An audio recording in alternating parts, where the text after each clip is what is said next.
yang mau mensupport channel ini dengan donasi, atau emang sekedar mau beli kopi, kalian bisa pilih antara Super Thanks atau Saweria. Gue sih nggak masalah kalian pilih yang mana. Cuma kalau bisa lewat Saweria aja. Soalnya kalau YouTube potongannya gede, 30%. Kalau Saweria cuma 5%. Untuk link Saweria, kalian bisa klik aja di atas kanan nih, atau bisa cek di kolom deskripsi. Tapi kalau mau support, gak harus donasi kok.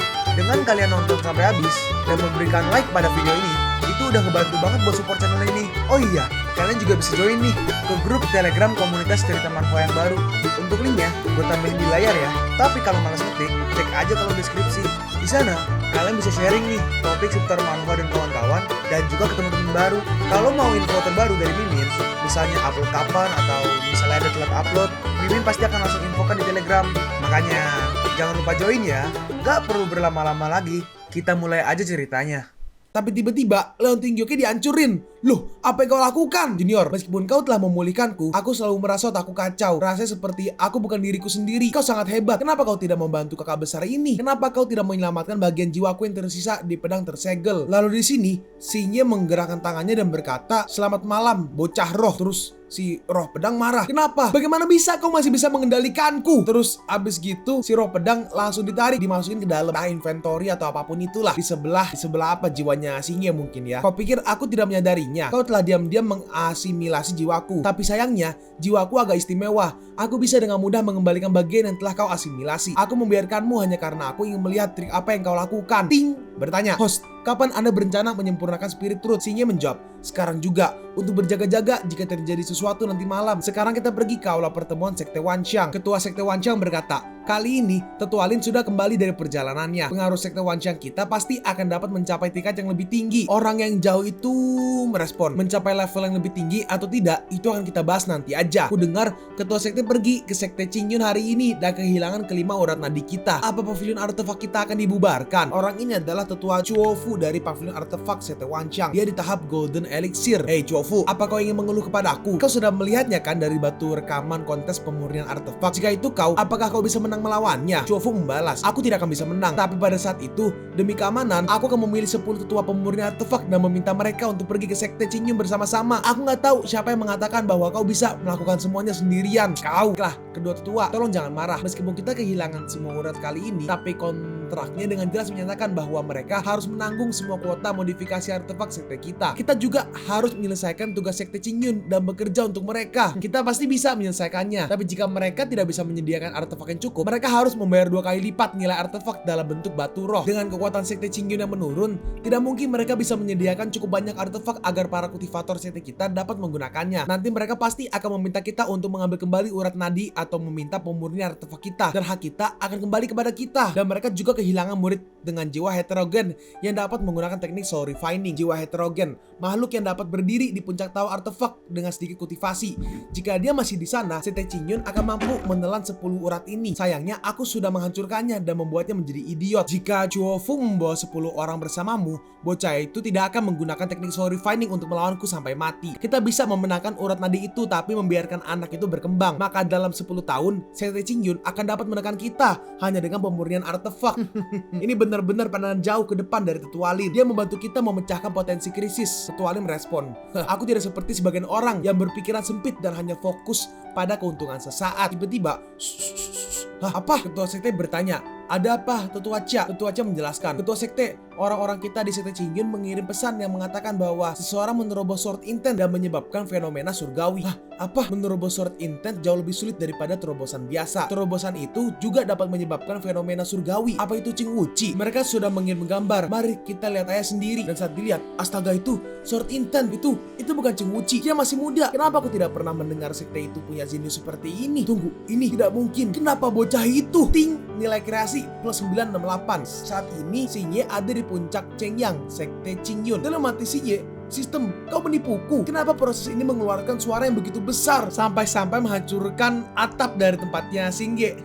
"Ari Junior, Aku butuh penjelasan. Tidak perlu berpura-pura lagi. Aku akan jujur padamu. Sebenarnya aku seorang master pedang. Dalam hati saudari Liu, adik junior juga tidak pernah menggunakan senjata. Tapi jangan-jangan saudari Liu bertanya, bagaimana kalau kita coba bertarung sebentar? Xingye merespon, baiklah, tapi aku tidak punya pedang. Ini, gunakan punya aku. Aduh, sakit sekali. Pegang pedangnya doang langsung, ya gitu deh. Maaf, itu salahku. Baiklah, biar kutunjukkan padamu seperti apa itu penyatuan manusia dan juga pedang. Di sini, saudari Liu mencoba menyerang, tapi sekali serangan, pedangnya si Xingye udah terhempas. Lemah sekali. Dalam hati Xingye, woi, apa-apaan ini? Bukankah aku sudah mencapai terobosan pedang? Kenapa rasanya begitu aneh saat aku memegang pedang? Tidak ada perasaan apapun. Ting menjawab, mungkin karena host belum mempelajari teknik pedang apapun. Oh iya benar juga. Senior, sekarang aku sudah punya hardware level maksimal, tapi belum ada softwarenya. Berikan aku teknik pedang dasar. Hah? Apa? Ini Qingyun Sword Art. Walaupun hanya teknik dasar, tapi untuk menguasainya butuh waktu 3-5 hari. Oke, bentar. Biar aku lihat dulu. Dan set.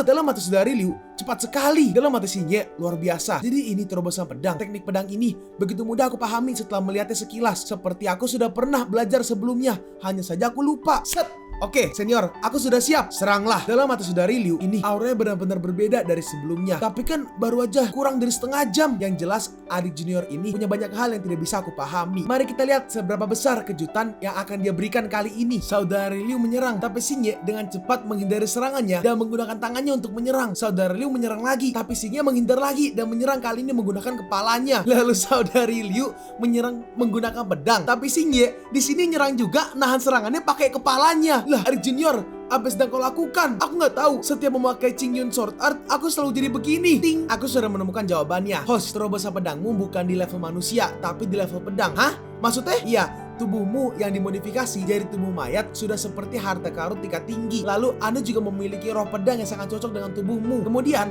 host mengeluarkan sword intense yang luar biasa dan menghasilkan pedang yang menembus langit sehingga menimbulkan fenomena yang aneh. Jadi, pedang itu adalah tubuh host sendiri. Hah? Apa? Jadi, bukannya terobosan pedang, kau malah menjadikan dirimu sendiri sebagai pedang? Ya, bisa dibilang begitu. Saudari Liu melanjutkan, jadi adik junior, saat kau menggunakan teknik pedang untuk mengendalikan pedang, prioritas utama pengendaliannya adalah dirimu sendiri. Xingye merespon, jangan bicara lagi. Biarkan aku menenangkan diriku dulu. Xingye membayangkan dirinya sendiri seperti ini, master pedang yang penuh aura keabadian. Tapi kenyataannya, tuh, Great Corpse Sword, aku mengendalikan diriku sendiri. Saudari Liu berkata, adik junior, jangan melawan energi spiritualku. Xingye bertanya, hah? Untuk apa? Pengendalian pedang. Terus ternyata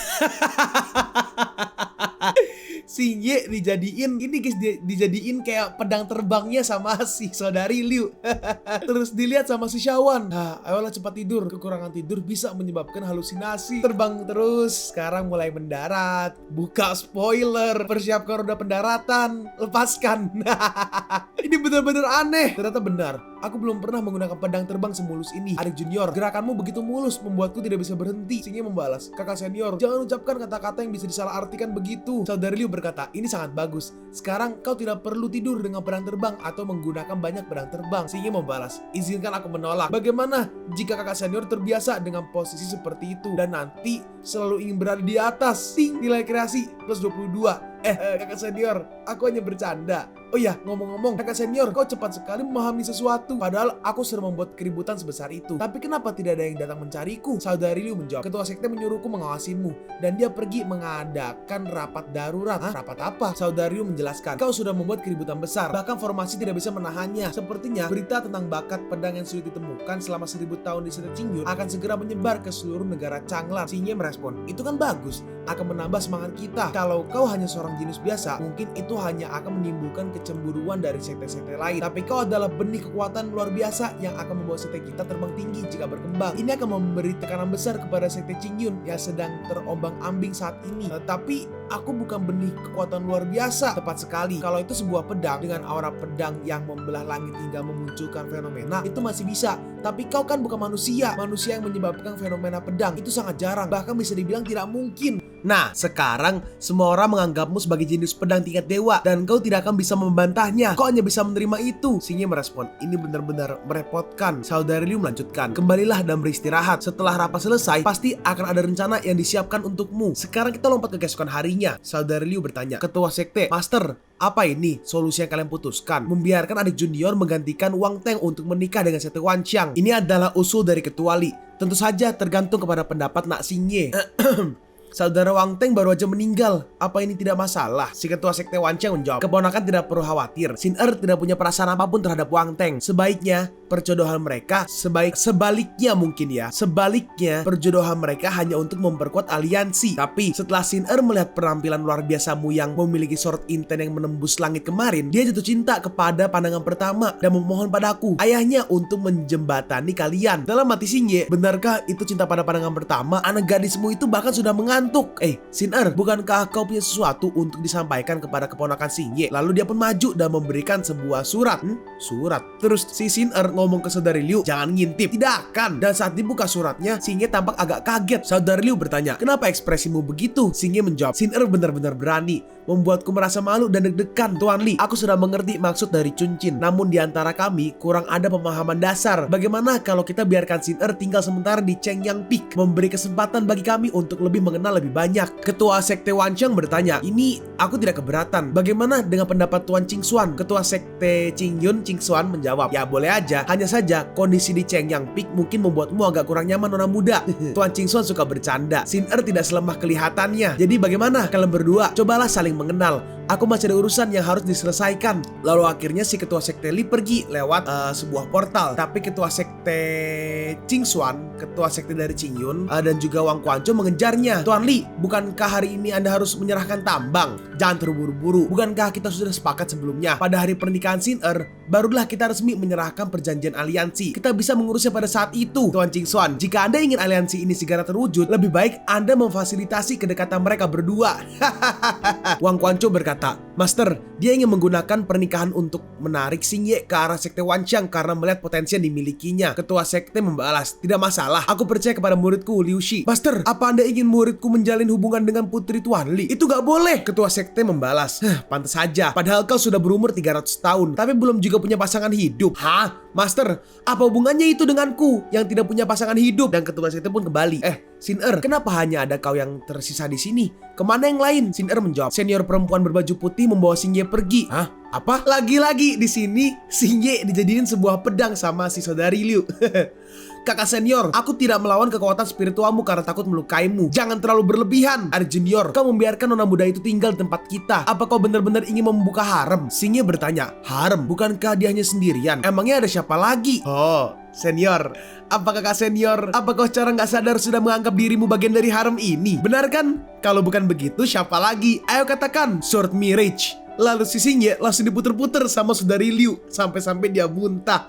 Lalu Xingye di sini mengeluarkan surat, mungkin yang tadi ya, kakak senior. Lihatlah, ini yang ditulis oleh Xin Aku tidak suka melihat surat cinta orang lain. Itu bukan surat cinta, itu ancaman. Tulisannya nih, ada nomor 4. Biarkan aku tinggal di sekte Qingyun. Saudari Liu bertanya, nomor 4, apa itu mengacu kepada topeng yang pertama kali kau pakai? Xingye menjawab, iya. Dan dia bahkan tahu aku nomor berapa dalam proses pengolahan mayat. Sepertinya hubungan dengan praktisi jahat ini lebih dekat dari Wang Teng. Tapi aku tidak tahu apa kematian Wang Teng dan Wang Cui ada hubungannya dengan dia. Saudari Liu bertanya, tapi dia ingin melakukan apa di sini? Xingye menjawab, tanya aja langsung. Nanti kita juga akan tahu. Sekarang kita pergi ke sebuah tempat seperti sebuah arena mungkin ya. Hei, apa? Bukankah itu murid yang breakthrough pedang kemarin? Benar, padahal aku dengar dia baru di tahap chi refining. Tapi bagaimana bisa dia terbang di udara? Xingye berkata, Qingyun Sword Art mengarah pada konsumsi daya rendah. Bisa terbang sejauh 100 km hanya dengan 10 batu spiritual. Dan mereka sampai seperti apa nih, kayak gunung gitu ya. Hei, apa itu? Hei, apa itu yang jatuh dari puncak Chengyang kita? Hah? Selebaran. Ternyata sebuah ini nih, kayak ya selebaran apa? Kayak informasi gitulah. Tantangan untuk menikah. Aku adalah putri dari ketua sekte Wan Cheng yang sekarang mengadakan tantangan untuk menikah. Persyaratan terbuka untuk pria dan wanita usia di bawah 30 tahun dan kultivasi di atas foundation establishment. Selama pertarungan dilakukan dengan adil dan kalian bisa mengalahkan tunanganku yang saat ini berada di level 5 chi refining, jenius yang sangat langka dalam 1000 tahun, sekaligus jenius di pedang dan artefak, Xingye, maka kalian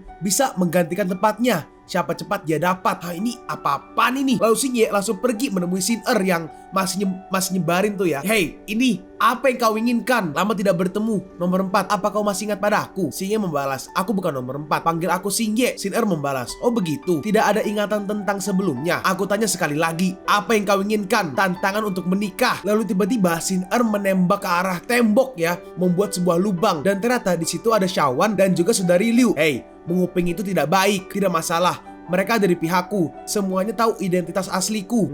Lalu dia nulis lagi nih. Hey, apa yang kau tulis? Kita lihat ya. Ciri-ciri: bakat tinggi dalam pedang dan alat, mencolok, impulsif, otaknya tidak terlalu bagus, diragukan. Tambahan, memiliki teknik menarik wanita. Hanya dalam waktu kurang dari seminggu setelah bergabung dengan sekte, membuat dua kakak seniornya jatuh ke dalam jalan sesat. Hah? Apa-apaan itu? Singe berkata, aku tidak suka berbicara berputar-putar. Kalau kau menginginkan sesuatu, maka katakan aja. Tantangan untuk menikah adalah ujian. Kalau kau bisa mengalahkan semua penantang, baru aku akan memberitahumu. Kalau aku kalah, aku akan mengungkap identitasmu sebagai Jiangshi, atau mungkin mayat hidup ya. Xiaowang berkata, kau sendiri juga bersekutu dengan para kultivator iblis. Jika junior kami terungkap, kau juga tidak akan lolos. Xin membalas, tidak masalah, juniormu sudah mengacaukan rencanaku. Jadi sudah sepantasnya dia bertanggung jawab. Rencana apa? Xin menjawab, kalau kau menang dalam pertarungan ini, aku akan memberitahumu. Semangatlah. Dan Xin pun akhirnya pergi. Dan Xin pun pergi. Dalam hati Xingye, sial, aku paling benci orang yang berbicara dengan teka-teki. Xiaowang berkata, menurutku dia hanya menggertak. Dengan statusnya sebagai putri ketua sekte, apa dia juga bisa ikut terseret bersamamu? Saudari Liu menambahkan, tidak, justru karena dia itu putri sekte, sekalipun dia mengakui bersekutu dengan para kultivator iblis, itu akan menjadi urusan internal sekte mereka sendiri. Dengan statusnya, dia tidak akan mendapat hukuman yang berat. Xiaowang bertanya, bukankah waktu itu Wang Teng juga mengungkapkan identitas adik junior, tapi dia masih tetap mendapatkan hukuman? Xingye merespon, bisa nggak kalian bicara di dalam ruangan aja? Saudari Liu menjelaskan, itu berbeda. Sekarang adik junior jadi pusat perhatian. Sekte lain yang tidak ingin melihat sekte Qingyun bangkit justru berharap dia mendapatkan masalah. Ini tidak akan semudah seperti Wang Teng waktu itu. Semua ini gara-gara junior yang terlalu mencolok. Xiaowang menambahkan, benar-benar. Dia pamer terus-terusan hingga akhirnya menimbulkan masalah. Xingye membalas, jangan main-main.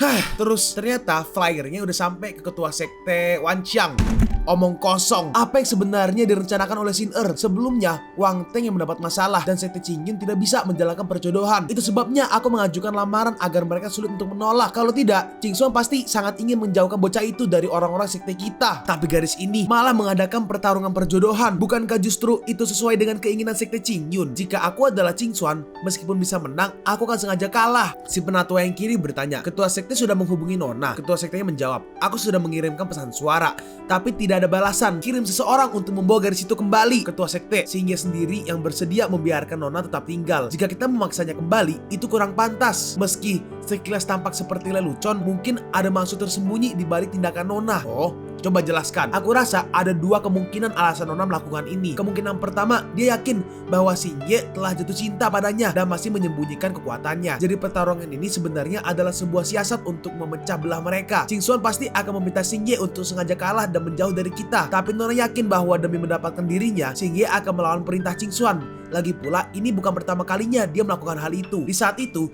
jika Xingye mengerahkan seluruh kemampuannya dan mengalahkan semua lawannya, lalu jika Qingxuan tetap berusaha menghalanginya dengan kepribadiannya yang impulsif, kemungkinan besar dia akan langsung memutus hubungan dengan sekte Qingyun. Ketua sekte bertanya, lalu bagaimana dengan kemungkinan yang kedua? Kemungkinan kedua adalah kebalikannya. Nona sudah memastikan bahwa Xingye tidak bisa digunakan oleh sekte kita. Jadi dia ingin menggunakan kesempatan pertarungan perjodohan ini untuk menyingkirkannya. Dia sekarang jadi hal yang paling sensitif untuk sekte Qingyun. Mana bisa disingkirkan begitu aja. Katakan itu kepada Lin Qiyuan. Lin Qiyuan sangat ingin menyingkirkan Xingye. Dia tidak akan melewatkan kesempatan ini. Ketua sekte berkata, kalau begitu kita harus segera menghubungi Xin dan menanyakan situasi yang sebenarnya. Si tetua kiri merespon, Nona tidak membalas pesan. Kemungkinan besar dia juga dijaga ketat oleh sekte Qingyun. Tindakan ceroboh bisa merusak rencananya. Menurutku, baik dalam kemungkinan pertama atau kedua, akan sangat penting untuk memberitahukan Lin Qiyuan. Ketua sekte bertanya, apa alasannya? Dia menjelaskan, jika ini tipe kedua, tidak ada yang perlu dibahas lagi. Lin Qiyuan bisa membantu kita menyingkirkan ancaman potensial. Saat itu tiba, kita bisa menjernihkan hubungan dan bekerja sama dengan sekte Qingyun. Tapi jika itu kemungkinan pertama,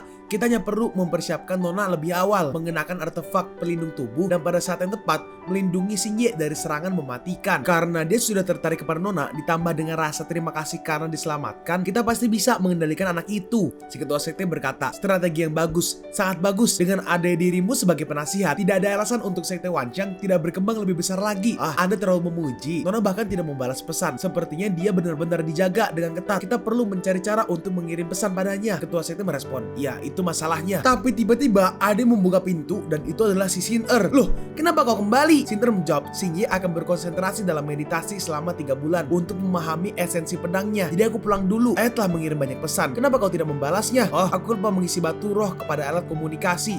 Baiklah, yang penting kau sudah pulang. Ada beberapa hal yang lebih baik dibicarakan secara langsung. Xin bertanya, kenapa wajahmu memerah? Sekarang, ini ada pemberitahuan. Xingye perlu meditasi selama 3 bulan.